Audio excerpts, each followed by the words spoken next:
نیک عمل کیا ہے؟ نیک عمل وہ ہے جو اللہ نے بتایا اور پیارے نبی صلی اللہ علیہ وسلم نے بتایا، ورنہ یقین جانے آپ محنت کر کر کے تھک جائیں لیکن اللہ تعالیٰ کی وہ کام قبول ہونے والا نہیں ہے۔ تو پہلی چیز کیسے پتہ چلے گا عمل نیک ہے؟ اس پر اللہ اور اس کے رسول کی مہر ہو، اللہ اور اس کے رسول نے بتایا ہو، انسان کا اپنا بنایا ہوا نہ ہو، خود ساختہ نہ ہو۔ اور دوسری شرط کیسے پتہ لگے گا کہ یہ عمل نیک ہے؟ دوسری شرط علماء نے لکھی ہے کہ وہ کام خلوص کے ساتھ میں کیا گیا ہو، اخلاص کے ساتھ میں کیا گیا ہو، اللہ کی خاطر اللہ کی رضا کے لیے کیا گیا ہو، وہ کام نیک عمل کہلاتا ہے۔ مثال کے طور پر ایک آدمی ہے، کام بھی وہ کر رہا ہے جو قرآن و حدیث سے ثابت ہے، جیسے نماز ہے، نماز پڑھنے کے لیے جاتا ہے، 5 وقت کی نماز پڑھ رہا ہے، لیکن نماز کیوں پڑھ رہا ہے؟ وجہ کیا ہے؟ اللہ کو خوش نہیں کرنا چاہتا بلکہ وہ لوگوں کے دکھاوے کے لیے نماز پڑھ رہا ہے تاکہ لوگوں میں وہ دیندار کہلائے، لوگوں میں اس کی عزت بنے، لوگوں میں اس کی ویلو بنے، لوگوں میں کہا جائے کہ فلانے بڑے دیندار ہیں، فلانے بڑے نمازی ہیں۔ تو کام تو قرآن و حدیث کے مطابق والا ہے نماز پڑھنا، لیکن اس میں سے ایک شرط ختم ہو گئی، کون سی؟ اخلاص نہیں ہے، خلوص نہیں ہے، ریاکاری ہے، دکھاوا ہے، اس لیے اب یہ عمل بھی نیک عمل نہیں کہلائے، یہ نیک عمل نہیں۔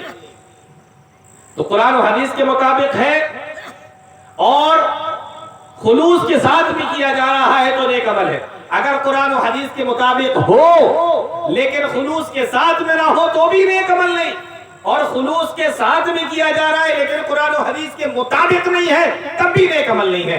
دونوں شرطیں پائی جانا ضروری ہے، تبھی عامل صالحا کہلائے گا، نیک عمل کہلائے گا۔ ایک حدیث کے اندر آتا ہے کل قیامت کا دن ہوگا، اللہ تعالیٰ ایک آدمی کو بلائے گا اور یہ وہ آدمی ہوگا جس نے دنیا کے اندر نیک عمل تو کیے ہوں گے لیکن لوگوں کو دکھانے کے لیے کیے ہوں گے، لوگوں کو دکھانے کے لیے کیے ہوں گے، اور لوگوں کو دکھانے کے لیے اس نے نمازیں پڑھی ہوں گی، اللہ کے راستے میں صدقہ کیا ہوگا، خیرات دی ہوگی، زکات دی ہوگی، روزے رکھے ہوں گے، قرآن پڑھا ہوگا، لیکن کس لیے؟ لوگوں کو دکھانے کے لیے۔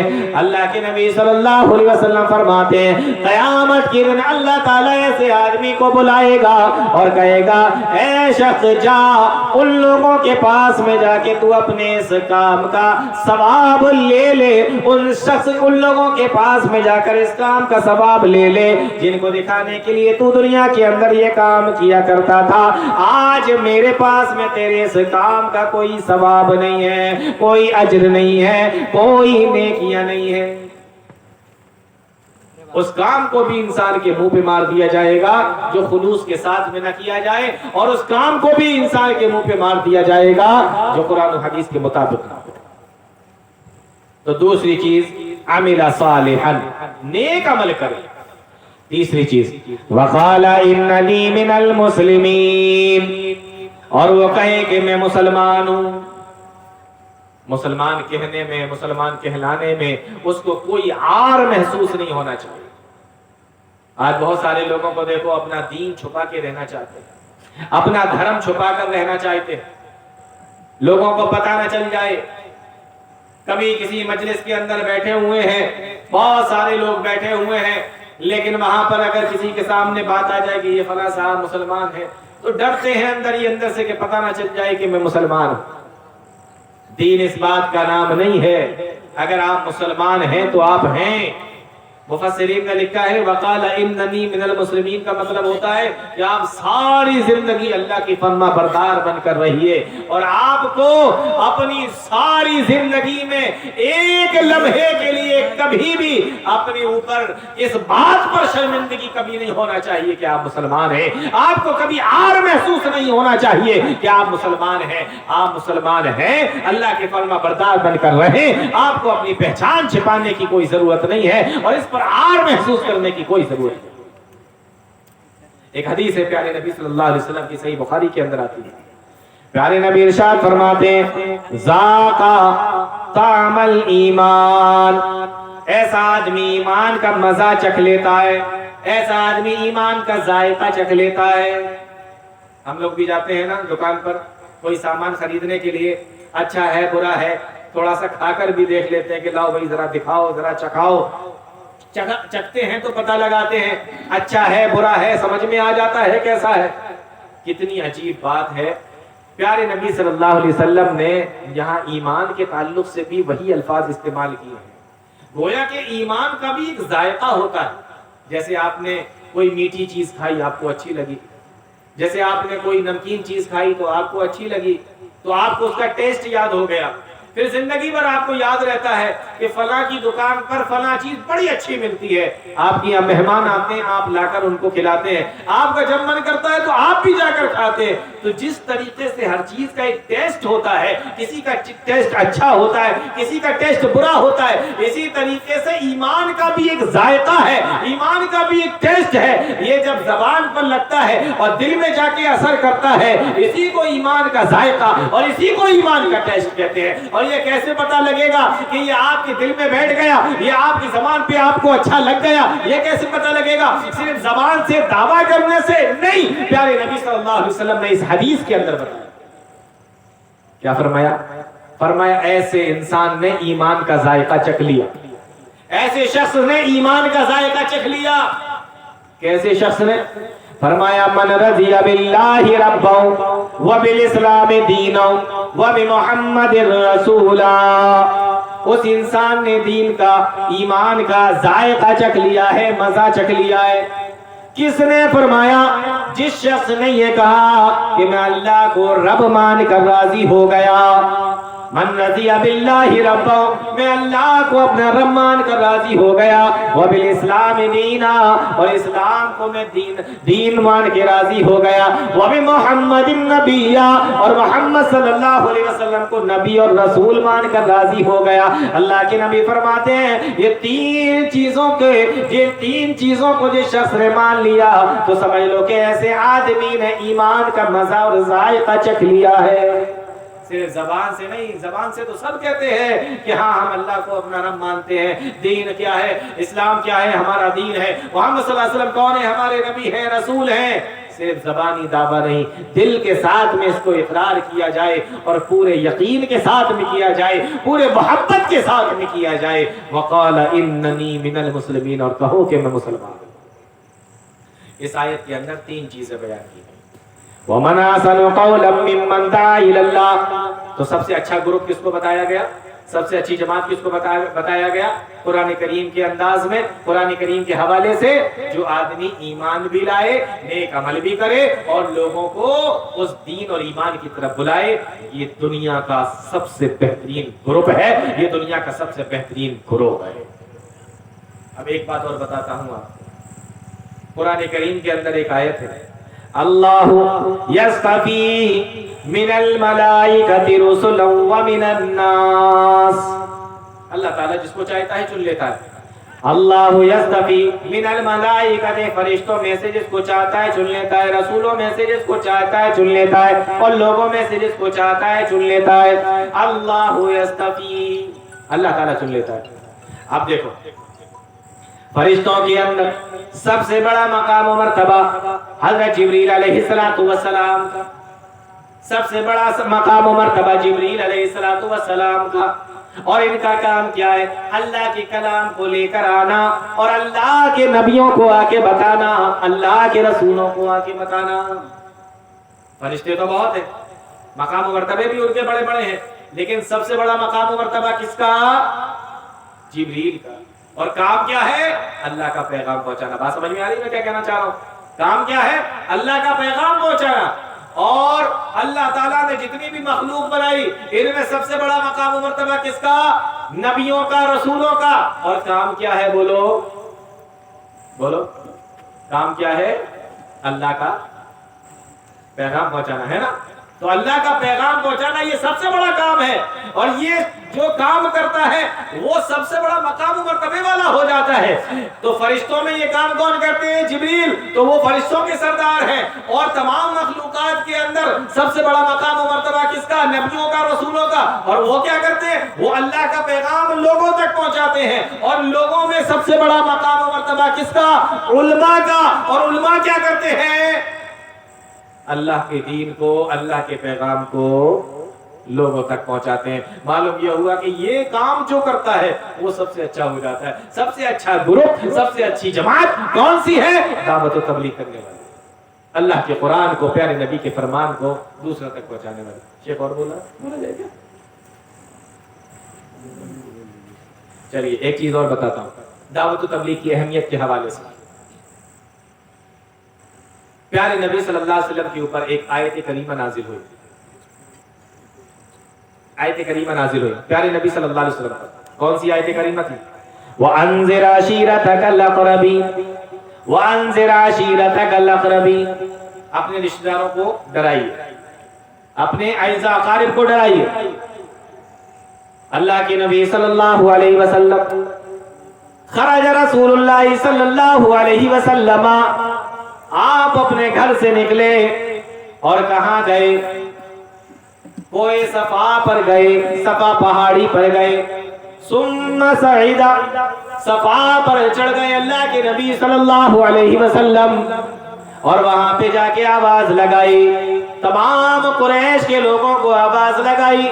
یہ سارے کے سارے لوگ جب آ کر جمع ہو گئے، سارے کے سارے لوگ آ کر اکٹھا ہو گئے. دعوت و تبلیغ کو سمجھیے اللہ تعالیٰ کی طرف سے حکم آ گیا ہے، تو لوگوں کو بتائیے، لوگوں کو سمجھائیے، علل اعلان بتا دیجئے، کھلم کھلا بتا دیجئے. سارے لوگوں کے سامنے قرآن و حدیث کو رکھ دیجئے، سارے لوگوں کے سامنے اللہ تعالیٰ کے کلام کو اور پیارے نبی صلی اللہ علیہ وسلم اپنے فرمان کو بتانے کے لیے کھڑے ہو گئے. اللہ کے نبی صلی اللہ علیہ وسلم کوئی صفا پر گئے. اچھا کوئی صفا پر پہنچے. سوال یہ ہے کہ مکہ کے اندر تو بہت ساری پہاڑیاں تھیں، ابو قبیس کی پہاڑی، قیقوعان کی پہاڑی، اور بھی پہاڑیاں تھیں صفا کے علاوہ، مروا بھی، یہ بھی پہاڑی، یہ ساری مکہ کے اندر. لیکن پیارے نبی صفا پہ کھڑے ہوئے. یہ ایک سوال ہے کہ صفا ہی پہ کیوں گئے؟ اور بھی تو پہاڑیاں تھیں وہاں پر، لیکن اللہ کے نبی صلی اللہ علیہ وسلم صفا ہی پر کیوں گئے؟ آپ اس لیے صفا پر گئے، غور سے سننا، آپ اس لیے صفا پر گئے کیونکہ مکہ کے اندر جب کسی کو کوئی اعلان کرنا ہوتا تھا، کسی بڑی خبر کو بتانا ہوتا تھا، تو وہ صفا پہاڑی پر ہی جا کے کھڑا ہوتا. اور بھی پہاڑیاں تھیں، لیکن کہاں کھڑے ہو کر بتاتا تھا؟ کہاں کھڑے ہو کر اعلان کرتا تھا؟ صفا پہاڑی پہ جا کے کھڑا ہوتا تھا اور وہیں پہ جا کے اعلان کرتا تھا. تو یہ مکہ کے اندر ایک پرانے وقت سے ہی یہ کام چلا آ رہا تھا کہ جب بھی کسی کو کوئی بات بتانا ہو، کوئی بڑی خبر بتانا ہو، تو وہ صفا پہاڑی پہ چڑھ جاتا تھا اور وہاں سے کھڑے ہو کر اعلان لگاتا تھا. اس لیے اللہ کے نبی صلی اللہ علیہ وسلم صفا پہاڑی پر ہی گئے اور دوسری پہاڑی پر نہیں گئے.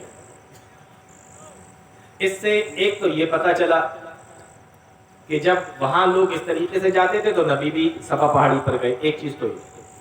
دوسری چیز جو بڑی اہم ہے اس کو بھی دھیان میں رکھیں. معلوم یہ ہوا کہ پیارے نبی صلی اللہ علیہ وسلم نے اس زمانے میں لوگوں تک بات پہنچانے کا جو طریقہ تھا، بہت غور سے سنو، اس زمانے میں پیارے نبی صلی اللہ علیہ وسلم نے لوگوں تک بات پہنچانے کا جو طریقہ تھا اسی طریقے کو اپنایا. سمجھ میں آ رہی بات کہ نہیں آ رہی؟ لوگ صفا پہ کھڑے ہوتے تھے، اعلان کرتے تھے، آپ بھی وہیں پہ پہنچے، وہیں پہ کھڑے ہوئے، وہیں سے اعلان کیا. تو معلوم یہ ہوا کہ نبی صلی اللہ علیہ وسلم نے اس زمانے میں لوگوں تک پہنچانے کا، آواز پہنچانے کا، بات پہنچانے کا جو طریقہ تھا وہ طریقہ استعمال کیا.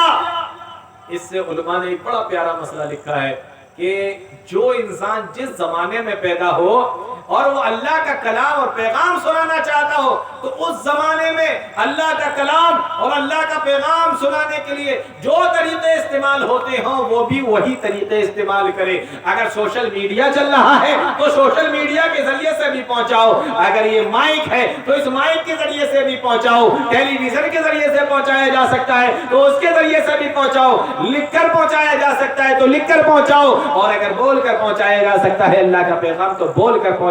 جس طریقے سے نبی صلی اللہ علیہ وسلم نے اپنے زمانے میں جو طریقہ استعمال ہوتا تھا اسی طریقے کو استعمال کر کے حق کی آواز کو پہنچایا, تو آپ کے زمانے میں جو طریقہ استعمال ہوتا ہو اس طریقے کو استعمال کر کے آپ حق کی آواز کو پہنچا سکتے ہیں. علماء نے اس سے یہ مسئلہ نکالا ہے. بہت سارے لوگ کہتے ہیں کہ ویڈیو بنتی ہے یہ جائز ہے کہ ناجائز ہے. اس سے یہ بھی مسئلہ سمجھ میں آ گیا کہ جو طریقہ آپ کے دور کے اندر ایجاد ہے, رائج ہے, اس کے ذریعے سے آپ اپنی بات کو پہنچا سکتے ہیں. جس طریقے سے پیارے نبی صلی اللہ علیہ وسلم نے اپنے زمانے میں جو طریقہ استعمال کیا جاتا تھا اسی طریقے کو استعمال کیا. ہاں, اگر کوئی طریقہ ایسا ہے جس سے قرآن و حدیث نے منع کر دیا ہے تو اس طریقے کو استعمال نہیں کر سکتے. پیارے نبی صلی اللہ علیہ وسلم کوئی صفا پہ کھڑے ہوئے اور پھر آواز لگائی. جب سارے کے سارے مکہ کے لوگ اکٹھا ہو گئے, سارے خاندان کے لوگ اکٹھا ہو گئے, بلکہ مؤرخین نے تو یہاں تک لکھا ہے کہ جب پیارے نبی صلی اللہ علیہ وسلم کی آواز کو لوگوں نے سنا, کہنے لگے دیکھو آج تو محمد صلی اللہ علیہ وسلم آواز لگا رہے ہیں, لگتا ہے کوئی بہت اہم معاملہ ہے, لگتا ہے کوئی بہت اہم مسئلہ ہے. 40 سال کی عمر پوری کرنے کے بعد آج تک 40 سال کے اندر جو کوئی صفا پہ کھڑے ہو کے جس نے کوئی اعلان نہ کیا, اس طریقے سے کسی نے کوئی اعلان نہ کیا, آج وہ 40 سال کے بعد کوئی صفا پہ کھڑے ہیں اور آواز لگا رہے ہیں, لوگوں جاؤ ذرا دیکھو تو صحیح. مؤرخین نے لکھا ہے کہ جو آ سکتے تھے وہ تو آ گئے, اور جو نہیں آ سکتے تھے, مجبور تھے, معذور تھے, بیمار تھے, انہوں نے اپنی جگہ پہ دوسروں کو بھیج دیا کہ جاؤ ذرا پتہ کر کے آؤ, لگتا ہے کوئی معاملہ بڑا اہم ہے, معاملہ بڑا سنگین ہے, کوئی بڑی اہم بات بتائی جا رہی ہے, ذرا پتہ کر کے آؤ. جب سارے لوگ آ کر اکٹھا ہو گئے, پیارے نبی صلی اللہ علیہ وسلم نے آواز لگائی, او لوگوں ایک بات بتاؤ. کون سی بات ہے؟ فرمایا اگر میں یہ کہوں کہ اس پہاڑی کے پیچھے ایک لشکر چھپا ہوا ہے, گھڑ سواروں کا ایک لشکر چھپا ہوا ہے جو تمہارے اوپر حملہ کرنا چاہتا ہے, ان قریب تمہارے اوپر حملہ کر دے گا, بتاؤ میری بات کو سچ مانو گے یا جھوٹ مانو گے؟ سارے لوگوں نے ایک زبان ہو کر کہا تھا ما جربنا علیک الا صدقا, اے محمد صلی اللہ علیہ وسلم ہم آپ کی بات کو سچا مانیں گے, کیونکہ 40 سال کی مدت گزر چکی ہے, ہم نے آج تک کبھی آپ کو جھوٹ بولتے ہوئے نہیں دیکھا. آپ تو مکہ کے اندر صادق اور امین کے نام سے مشہور ہیں, سچ بولنے والے, امانت دار کے نام سے مشہور ہے, ہم آپ کو جھوٹا نہیں مانیں گے.